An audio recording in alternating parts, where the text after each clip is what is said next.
ACCV에서 2020 Best Paper Honorable Mention으로 선정될 만큼 엄청난 주목을 받았고 여전히 받고 있는 널프를 여러분에게 소개하고자 합니다. 서두가 되게 거창했죠. 컴퓨터 비전 쪽 공부를 해야 하는데 자꾸만 미루게 되어서 공부도 할 겸 이번 기회에 다루게 되었습니다. 우선 널프란 무엇인지 알아본 후에 학습 과정과 그 한계점, 그리고 후속 연구 순서로 다루도록 하겠습니다. 널프가 무엇인지 알아보기 전에 짧은 영상을 하나 보여드릴 건데 음성에는 집중하지 않으셔도 괜찮습니다.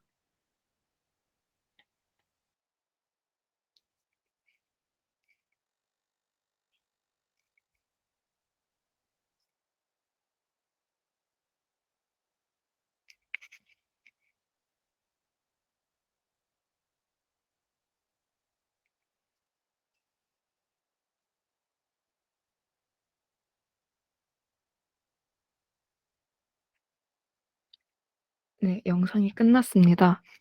그냥 일상적인 풍경만 나와서 이게 무엇인가 싶으셨을 텐데요. 방금 보신 영상은 사실 모두 널프를 통해 만들어졌습니다.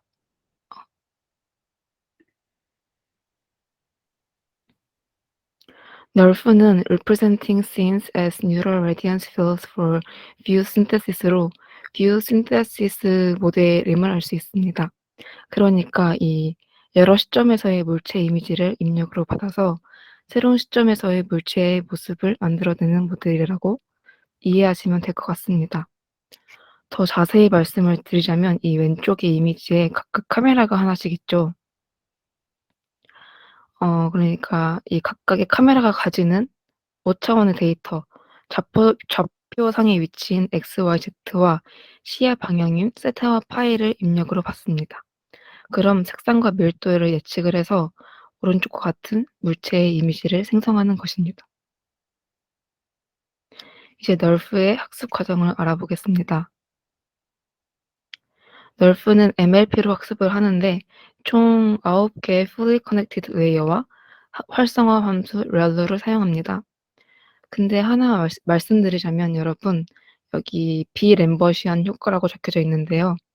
램버시안 효과는 어떤 방향에서 보아도 똑같은 밝기로 보이는 것입니다. 근데 현실은 그렇지 않고 어느 방향에서 보는지에 따라 밝기가 다르게 보이잖아요.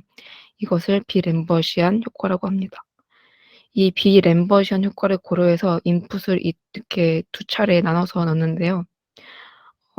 방금 말한 그 좌표값 x, y, z 값은 앞에 있는 8개의 레이어에 넣어 주고 그러면 밀도를 계산하게 되고요. 그럼 나중에 이제 마지막 레이어에서 세타와 파이 값을 넣어 주면은 RGB 값이 계산이 됩니다. 그러면 이제 물체의 밀도는 각도와 상관없이 동일해야 하니까 먼저 넣어 준 거고 이 마지막에는 어느 방향에서 보는지에 따라 색상이 바뀌어야 하므로 마지막에 이 좌표값을 넣어 준 것이죠. 사실 말할 게 많이 남았지만 더 자세히 들어가면 그 어떤 수업보다 지루해질 것 같아서 널프의 이제 한계점과 이를 극복하기 위한 후속 연구에 대해 말씀드리고 마무리하도록 하겠습니다. 널프는 획기적인 기술이었지만 여러 가지 한계점이 있습니다. 우선 많은 양의 계산과 훈련 시간 때문에 학습에만 하루가 넘게 걸리고 새로운 이미지 한 장을 렌더링하는 데에도 30초 정도 걸리기 때문에 실시간으로 사용하기에는 어려움이 있습니다. 그리고 하나의 물체의 이미지를 생성하기 위해서 하나의 모델을 학습해야 합니다. 예를 들어서 나무를 학습한 모델로 사람 이미지를 생성할 수는 없는 거죠. 물체 10개를 다루고자 한다면 최소 열흘은 걸리는 꼴이겠죠. 그리고 학습된 매개 변수를 저장하기 위해서 상당한 양의 메모리가 필요로 합니다. 저가형 컴퓨터로는 아무래도 이제 이 모델을 사용할 수 없다는 단점이 되겠죠. 마지막으로 널프는 정지된 물체에서만 좋은 결과를 내놓습니다. 여기 3번 칼럼에 보시면 이 이미지는 널프가 움직이는 사람을 학습한 사진입니다. 보시면 사진이 깔끔하지 않고 잡음이 되게 많죠. 사실 움직이는 이미지뿐만 아니라 날씨와 조명처럼 그 물체의 색상에 영향을 주는 환경이 일정해야 한다는 점도 한계점 중에 하나입니다. 널프가 가진 한계를 극복하기 위한 후속 연구도 되게 많았는데요. 그중에서 3 개만 가져와 봤습니다. 제일 인기 있는 모델은 엔비디아에서 만든 인스턴트 널프입니다. 말 그대로 즉각적인 널프인데요. 이 모델은 기존 모델보다 최대 1000배 빠른 속도로 몇 초 만에 학습하고 수십 밀리초 안에 렌더링까지 할 수 있습니다. 그래서 네, 가장 요즘 인기 있는 가장 많이 사용되는 모델이라고 보시면 될 것 같고, 그다음은 Nerve in the Wild입니다. GDSC에서 구글을 놓칠 수 없겠죠. 구글에서 내놓은 모델입니다. 사실 한 물체에 대해서 다양한 각도로 찍은 사진을 구하는 게 쉬운 일은 아니잖아요. 그래서 Nerve in the Wild는 인터넷에서 쉽게 구할 수 있는 2D 이미지를 활용할 수 있게 합니다.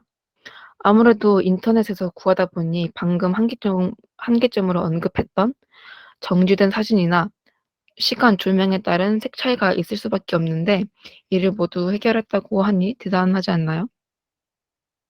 그리고 마지막은 국내 기업이라 넣어 봤는데, 작년 9월에 카카오브레인에서 널프 팩토리라는 파이토치 기반의 대용량 널프 라이브러리를 공개했습니다. 이 라이브러리는 유명한 7개 널프 모델의 코드와 데이터셋을 하나로 모아서 사용자들이 쉽게 자신의 데이터와 모델을 커스텀할 수 있게 하였습니다. 네. 오늘 세미나 첫 10분 세션으로 여러분에게 널프를 소개해 보았는데, 더 깊게 다루지 못한 게 좀 아쉬운 것 같아요. 그래서 혹시라도 널프에 대해 더 알아보고 싶다 하시는 분이 있다면 연락 주세요. 같이 공부합시다. 이상 마치겠습니다. 감사합니다.